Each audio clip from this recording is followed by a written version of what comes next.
Hey everyone, Richard Mitchell here with Joystick.com, and for XBLA and Brief this week we're taking a look at Star Raiders and Gatling gears. We were the best of friends, one of those tight-knit groups that lasts a lifetime.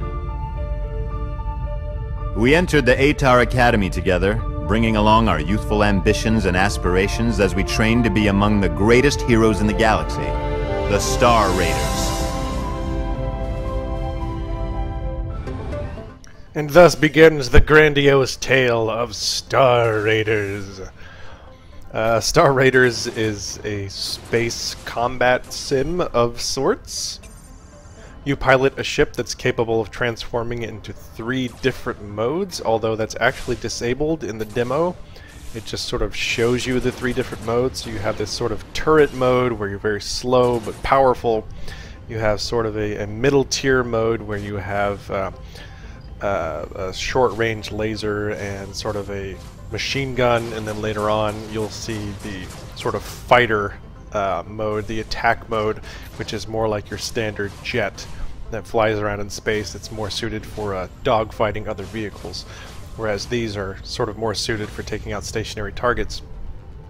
And it's pretty basic stuff, at least what you see in the demo. You have various objectives that you have to complete, so you have to destroy a certain number of generators, a number of fighter pilots. You have to destroy these ore clusters to collect credits that you can use to upgrade your ship. And like I said, it all seems to be pretty standard stuff. There doesn't seem to be a heck of a lot of personality to it. I did have kind of one issue, and that is the attack mode on your ship is actually kind of difficult to control.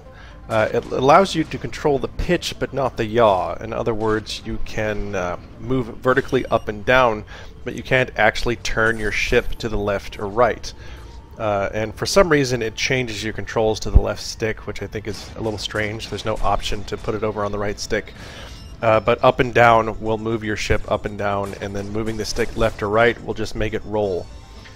Which can make it kind of difficult to chase down some of your targets, as you can see in my camera kind of moving around awkwardly here. But you know, if you're looking for a space dogfight sim, you don't really have a lot of choices on Xbox Live Arcade.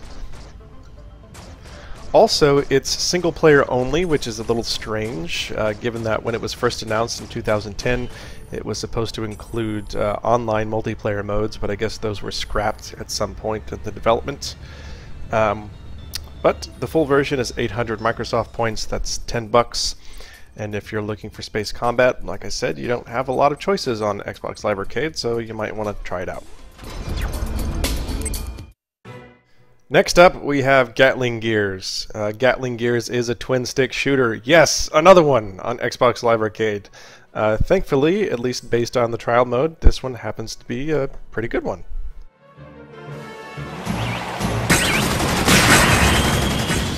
In Gatling Gears, you control this walker, essentially a mech, in sort of this steampunk universe. All of the characters and models have a really neat design to them, this sort of cool steampunk aesthetic. And it plays pretty well. As you walk around, you can shoot your Gatling gun by just pointing the right stick. It kind of has short range and low damage, but it shoots very quickly. On the right trigger, you have a cannon that'll shoot in a straight line as fast as you can pull the trigger. You only have so many shots, but they do refill over time. You also have a grenade that's mapped to the left trigger. When you actually hold down the left trigger and then move the reticle to where you want the grenade to go, and then you let the trigger go and the grenade fires off. And all of these things combined, including having to dodge all of these bullets, makes for a pretty entertaining game. And on top of all that, it includes a really neat multiplier system, in that every time you destroy enemies, they drop a certain number of cogs, gears, and every time you pick up a gear, you work toward increasing your score multiplier. The more gears you have, the higher the multiplier goes up, but every time you get hit, the multiplier goes down. So you have this really sort of nifty mechanic of trying to get your multiplier as high as you can without getting hit, and it adds actually a great deal of entertainment to the game, I thought. And it's a really fun twin-stick shooter. It's kind of reminiscent of Assault Heroes, which is another great game on Xbox Live Arcade.